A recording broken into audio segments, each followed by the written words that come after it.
Kamera pengawas atau CCTV yang memperlihatkan seorang ibu mencuri perhiasan emas di sebuah toko emas di Kota Madiun, Jawa Timur, viral di media sosial.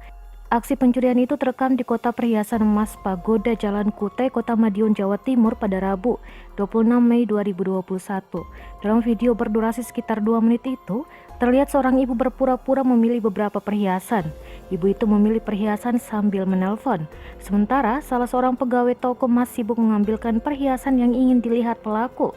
Saat pegawai lengah, pelaku mengambil perhiasan dan memasukkannya ke dalam dompet. Kasat Reskrim Polres Madiun, Kota AKP Fata Melana membenarkan kasus pencurian emas yang terekam kamera CCTV. Fata mengatakan modus pelaku dengan berpura-pura menjadi pembeli. Untuk mengalihkan perhatian pegawai toko, pelaku berpura-pura meminta sejumlah perhiasan yang berada di etalase. Pelaku menggasak perhiasan emas dengan berat lebih kurang 20 gram ke dalam tasnya. Polisi menduga pelaku melancarkan aksinya seorang diri. Saat ini polisi masih memburu pelaku. Sejumlah keterangan saksi telah dikumpulkan untuk mengungkap kasus itu. Polisi juga menyita rekaman CCTV sebagai barang bukti.